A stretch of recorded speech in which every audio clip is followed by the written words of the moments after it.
बहुत बहुत धन्यवाद। सर्वप्रथम तथागत गौतम बुद्ध को नमन करते हुए, बहुजन समाज के समस्त महापुरुषों के चरणों में नमन करते हुए, सम्मानीय मंच एवं समस्त सामने बैठे हमारे सभी भाई बंधु, वरिष्ठ माता बहने, साथियों, आज रविवार है, सबको पता है ना, रविवार है। लेकिन आज बीडी शर्मा ने हमारे यहाँ के कर्मचारियों को छुट्टी नहीं दी है। पता है क्यों नहीं दी? पता है आपको? इसलिए नहीं दी है क्योंकि यहाँ पे बीडी शर्मा की बैंड बजने वाली थी। समझ गए? यहाँ पे जो एक पटेल है उसकी बैंड बजने वाली थी और बागेश्वर की बैंड तो बजने वाली है ही। क्योंकि जब हमारे समाज के, पाल समाज के जो हमारे लोग हैं, जो पीड़ित हैं, उनकी जो जमीनें छीनी जा रही हैं, वो कोई और नहीं, कौन है? दोगुना बागेश्वर धाम। कैसे? जो कहता है कि मेरी फूंक से ये हो जाता है, मैं अगर फूंक मार दूं तो व्यक्ति सही हो जाता है। अब बताइए, उसी गांव का एक व्यक्ति खुद की जमीन से पीड़ित है, उसको फूंक मार के जमीन भी नहीं दे पा रहा, इसकी ये औकात है। समझ गए ना? साथियों, मध्य प्रदेश के अंदर जो बीडी शर्मा है, लोग कहते हैं यार तुम ब्राह्मण नेताओं को क्यों बोलते हो? तो मैं तुम्हें कहानी बता देता हूं, थोड़ा शांति सुन लेना आप लोग। जब 1977 में मोरारजी देसाई की जो नारायण जो थे, उनकी सरकार बनी थी, उसमें काका कालेकर की जो रिपोर्ट है वो लागू करने की बात की गई थी। तो मोरारजी देसाई साहब ने क्या किया? कहा कि हाँ हम लागू करेंगे। लेकिन जब बाद में सरकार बन गई और हमारे पिछड़ा वर्ग के लोग जब एक मंत्रिमंडल बना के गए, तो आप जानते हो कि हम नाम क्यों लेते हैं बीडी शर्मा का? क्योंकि ब्राह्मण वो भी थे, मोरारजी भाई। उन्होंने क्या किया कि हम बाद में करेंगे, ये रिपोर्ट पुरानी हो गई है। पिछड़ा वर्ग के साथ वहां भी एक ब्राह्मण ने षड्यंत्र किया। इसके बाद जब ये सरकार गिर गई, क्योंकि इनको पता चल गया कि ये सरकार ज्यादा चलने वाली नहीं है, और मंडल कमीशन के लिए उन्होंने एक समिति बनाई। बीपी मंडल वहां के अध्यक्ष बने उस समिति के, और 52% जो 1931-32 में जो हमारी जनगणना थी, उसके हिसाब से हमें अधिकार देने की बात की गई साथियों। लेकिन आपको पता होगा, अटल बिहारी वाजपेयी और इन सभी लोगों ने वो सरकार गिरा दी, और फिर बाद में पुनः सरकार बनी, और वो सरकार बनी पीपी सिंह की। तो हर जगह जहां भी आप देखेंगे, ब्राह्मण समाज के नेताओं ने ओबीसी समाज के हक अधिकारों का हनन किया है, विरोध किया है, और पीछे से पार करने का काम किया है। एक ही सरकार बनी थी एचडी देवगौड़ा की। पता है आपको? एचडी देवगौड़ा जी ने एक भी ब्राह्मण समाज का मंत्री नहीं बनाया था। मैं आपको बता रहा हूं साथियों, एक भी। ये था ओबीसी नेता प्रधानमंत्री, लेकिन उनकी सरकार भी नहीं चलने दी साथियों। मैं इसलिए कह रहा हूं, हमारा किसी ब्राह्मण से कोई विरोध नहीं है। अगर बाकी ब्राह्मण समाज में दम है फूंक मारने की, नेतागिरी की, किसी प्रकार की, हमको ये मंच लगाने की जरूरत नहीं है। आप जैसा बिना आंदोलन के ईडब्ल्यूएस आरक्षण लागू करवाए हो, बिना डाटा के ईडब्ल्यूएस आरक्षण लागू करवाए हो, उसी तर्ज पे हमारे ओबीसी समाज को हिस्सेदारी दे दीजिए। कोई आंदोलन हम नहीं करेंगे साथियों। लेकिन बीडी शर्मा और इनके समाज के लोग ऐसा नहीं करेंगे, क्योंकि अघोषित विधायिका में ये लोग इमरजेंसी बना के सत्ता में बैठे हैं। मतलब जो कार्यपालिका है, अघोषित सरकार, ये लगातार आप लोग कह रहे यहाँ नहीं आए, हमारे लोग यहाँ बहुत लोग आए हैं। पहला कार्यक्रम है, अगर 4-5 हजार लोग आपके आए हैं, तो ये वो लोग हैं जो बाबा साहब भीमराव अम्बेडकर को मानने वाले, ज्योतिबा फुले को मानने वाले लोग हैं साथियों। क्रांति जन्म ले चुकी है। यहाँ पर अमित शाह का पीएम मिश्रा रहता है। मुझे मालूम है ये बीडी शर्मा ने क्यों किया है, क्योंकि पता था कि बीडी शर्मा की कल कुर्सी चली जाएगी अगर ये कार्यक्रम ज्यादा सफल हो गया साथियों को। लेकिन हम जानने वाले नहीं है, हमारा कार्यक्रम सफल हो गया। एक व्यक्ति को पता चल गया कि आज रविवार को इसलिए कार्यक्रम है क्योंकि नौगांव में ओबीसी महासभा के शेर धारने वाले हैं साथियों।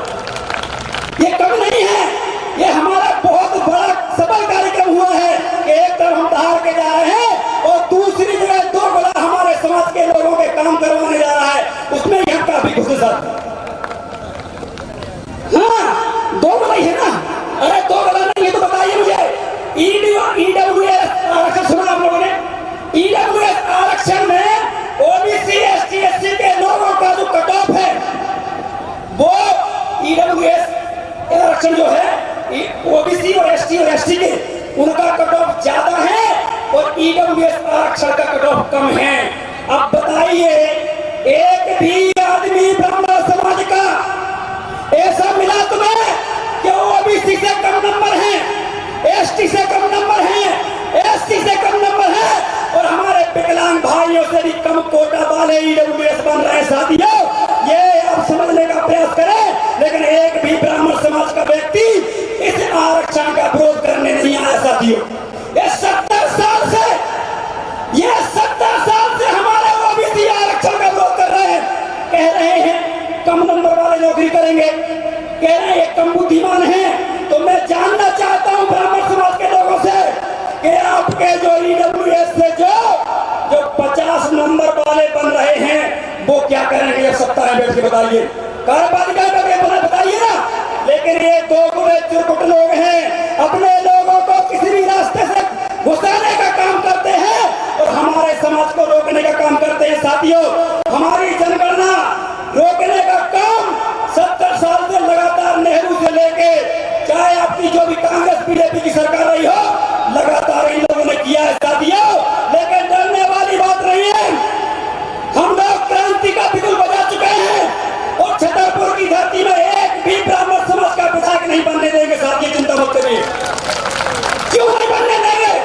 क्योंकि एक भी ब्राह्मण समाज के व्यक्ति ने जब 376 डी लगा एक भी सामने नहीं आया, जब यहाँ पे फर्जी केस किए गए एक भी सामने नहीं आया, तो हम वोट भी देने का काम नहीं करेंगे। साथियों करोगे नहीं करोगे? बीडी शर्मा का वोट दोगा क्या? तो साथियों इनको यहाँ से अब चलता बनाना है। एक बात और कहूंगा मैं, हमें आप लोगों को पता होना चाहिए 13% क्योंकि 27% आरक्षण दो गुणे सब है कांग्रेस के होता बीजेपी के। कमलनाथ ने भी वही किया था कि 27 दे दिया और अपने वकीलों को खड़ा ही नहीं किया। समझ गए? इन्होंने क्या किया? हम 147 दिन सागर पीली कोटी पे ओबीसी महासभा ने धरना दिया तो हमें 27% आरक्षण सिर्फ कागजों में देके चला गया कमलनाथ साथियों। और जब ये वोट चला गया तो इस पर स्टे लगवाने का काम कोई और नहीं ब्राह्मणों ने किया है। साथियों इसलिए ये लोग कहते हैं कि ब्राह्मण का नाम क्यों लेते हो? क्योंकि सबसे ज्यादा हमारा अगर विरोध कोई करने वाला काम करता है तो ब्राह्मण समाज के लोग करते हैं। साथ बताइए करते हैं कि नहीं करते? हमारे आरक्षण का विरोध कौन करता है? लेकिन ईडब्ल्यूएस आरक्षण का वही ब्राह्मण लोग क्या कर रहे हैं? सपोर्ट कर रहे हैं, जबकि सबसे कम नंबर वाला अब वो टीचर बनेगा, तहसीलदार बनेगा, कलेक्टर बनेगा। ये दोगुनी चौपट वाली राजनीति अब सामने आने लगी है क्योंकि हमारे लोग ये जानने लगे हैं कि हम बाबा साहब भीमराव अम्बेडकर के अगर विचारों पे नहीं चले तो ऐसे ही कुचले जाएंगे जैसे धनोरा जी को कुचला है। अब धनोरा जी क्या है? बीजेपी पार्टी में, प्रीतम सिंह बीजेपी पार्टी में ये लोग थे, इनको लगता था अखंड भारत बनाएंगे, हमारा भी कुछ होगा। लेकिन जब अखंड भारत की हैसियत की बात आई और इनको जब मिलने वाला रहा तो लात मार के बाहर कर दिया। साथियों वो मत मानना। मैं कहना चाहता हूँ खबर के नेताओं से, आप आखिर गुलामी बीजेपी पार्टी कांग्रेस में कर क्यों रहे हो? अगर आप में हिम्मत है तो वहां बोल के दिखाइए, कांग्रेस के विधायकों बोलिए। अगर वाकई तुम ओबीसी आरक्षण दिलाना चाहते हो तो अपने 5 ओबीसी के विधायकों को भोपाल में धरने में बिठा के बताइए। साथियों है क्या? अगर पिछड़ा पर बीजेपी अगर हिम्मत है, अगर मोदी अटल को मानने वाले हो तो मैं कहना चाहता हूँ 5 लोगों को बीजेपी के पुरमन सिंह को या यादव जी को या उस्मा पटेल जी को इनको बिठा के बताइए अनिश्चितकालीन धरने पे ये नहीं बिठाएंगे। सर क्यों नहीं बिठाएंगे?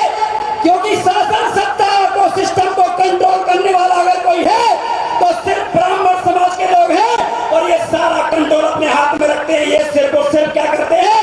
दरी चटाई झंडा उठाने का काम करते हैं। इन्होंने बोल दिया हुआ तो इन्होंने हुआ बोल दिया और बस जानते हो तो यही करते नहीं करते बताइए। और जातिगत संगठनों में जाना बंद करिए। मुझे पता है आज कई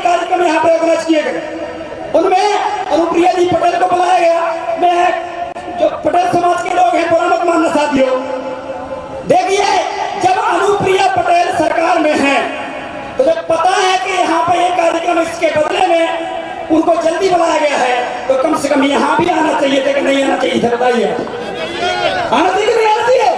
लेकिन हमारा अंडरस्टूड विरोध करने वाले ये ओबीसी महासभा 21 राज्यों में काम कर रही है और बीजेपी कांग्रेस का धुआं उड़ाने का काम हम ही लोग करेंगे, चिंता मत करिए। अरे बस यहाँ पर चैलेंज करता हूँ बीजेपी कांग्रेस के लोगों को, 1 रुपए खर्च मत करिए और इतने लोग बताइए, हम इतने लोग लेके आइए, हम काम करना छोड़ देंगे। अरे 4 लोग नहीं ला सकते ये लोग अगर 10 लोग लाते हैं तो 20 लाख रुपए लगाने का काम करते हैं। ये तो वो लोग हैं जो अपने पैसे से आए हैं, इसलिए इनको मैं नमन करता हूँ, धन्यवाद देता हूँ। और एक बात और कहूंगा, आरक्षण की बात, 27% आरक्षण पहले लोग लगा दी, 13% फोड़ कर दिया।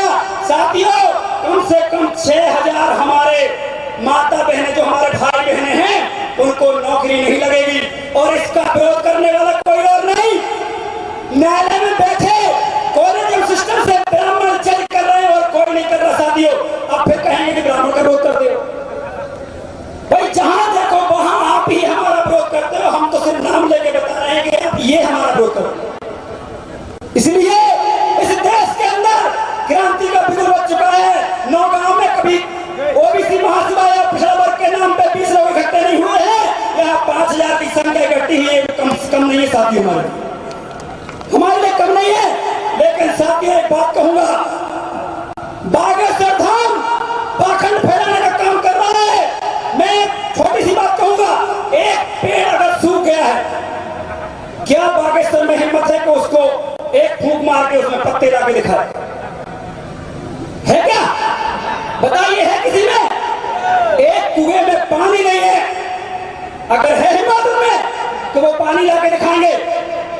बताइए, हाथ खड़ा करके बताइए ना भाई। अगर किसी का पैर नहीं है, जन्म से किसी का पैर नहीं है, तो क्या फूंक मार के वो पाखंडी उसका पैर लाने का काम करेगा? क्या बताइए? अगर किसी का कान नहीं है, कान, किसी की आंखें नहीं है, किसी का दिमाग नहीं है, तो क्या बागेश्वर धाम के पुजारी धीरनकर जो ढाबा वाला अपने आप को कहता है, जो छतरी वाले कहता है, क्या हिम्मत है उन्हें कि इनका नाक कान आंख लेके आके बताए? ये लोग बीजेपी आरएसएस के लोग हैं। ये थोड़ा सा ये जो दिमागी जो आपकी बुद्धि का क्या संचार होता है उसको समझ लेते हैं। और आपको मैं बताता हूँ, जैसे मान लो इस विधानसभा में 4 लोग हैं जिनको लड़ना है ओबीसी के, समझना बात को। अब वो 4 लोग हमारी टीम के पास आएंगे तो हम क्या बोलेंगे? एक मान लो एक आ गया तो एक पहले वाले को हम बोलेंगे अच्छा काम कर रहे हो लेकिन लगे रहो, ठीक है ना? मैं बात बन गया, देखे समझ बात, अच्छा काम कर रहे हो मतलब लगे रहो, ठीक। फिर दूसरा आएगा, आपका काम बहुत बढ़िया है लेकिन इस व्यक्ति से मिले, ठीक है।